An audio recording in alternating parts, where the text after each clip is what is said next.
ଆସୁଛି କାଳବୈଶାଖୀ ବର୍ଷା। 21ରୁ ଘଡ଼ଘଡ଼ି ସାଙ୍ଗକୁ ପ୍ରବଳ ବର୍ଷା ସମ୍ଭାବନା।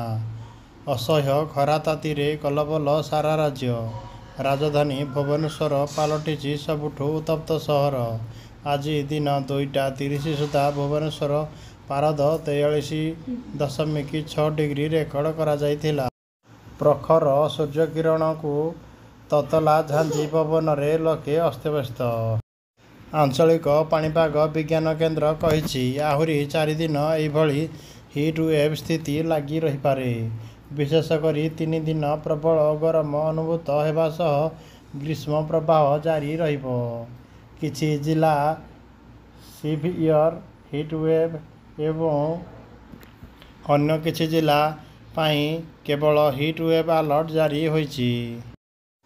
ରାଜ୍ୟକୁ କ୍ରମାଗତ ଭାବେ ଉତ୍ତର ପଶ୍ଚିମ ଓ ପଶ୍ଚିମ ଦିଗରୁ ଗରମ ଓ ଉଷ୍ମ ପବନ ବହି ପ୍ରବାହିତ ହେଉଥିବାରୁ ଅଧିକାଂଶ ସହରରେ ତାପମାତ୍ରା 40 ଡିଗ୍ରୀ ଉପରେ ରହୁଛି। ଆସନ୍ତା 4 ଦିନ ତାପମାତ୍ରା ସ୍ୱାଭାବିକଠାରୁ 3ରୁ 5 ଡିଗ୍ରୀ ଅଧିକ ରହିପାରେ। ଆସନ୍ତା 24 ଘଣ୍ଟା ପାଇଁ Nuapada, Mayurbhanj, Angul, Nayagarh, Khordha, Cuttack severe heat wave ନେଇ ଅରେଞ୍ଜ ଆଲର୍ଟ ଜାରି ହୋଇଛି। ସେହିପରି ଶୁକ୍ରବାର ପାଇଁ ମୟୂରଭଞ୍ଜ, ଅନୁଗୁଳ, ନୟାଗଡ଼, ଖୋର୍ଦ୍ଧା, କଟକ, ବୌଦ୍ଧ ଜିଲ୍ଲା ରହିଛି ସିଭିୟର ହିଟ୍ ୱେଭ୍ ନେଇ ଅରେଞ୍ଜ ଆଲର୍ଟ ଜାରି ହୋଇଛି। ଜଗତସିଂହପୁର, ଭଦ୍ରକ, କେନ୍ଦ୍ରାପଡ଼ା, ବାଲେଶ୍ୱର, ଯାଜପୁର, ଢେଙ୍କାନାଳ, ଗଞ୍ଜାମ, ନୂଆପଡ଼ା, ମାଲକାନଗିରି, କୋରାପୁଟ, ଗଜପତି, କନ୍ଧମାଳ, କେନ୍ଦୁଝର ପାଇଁ ହିଟ୍ ୱେଭ୍ ୟେଲୋ ଆଲର୍ଟ ଜାରି ହୋଇଛି।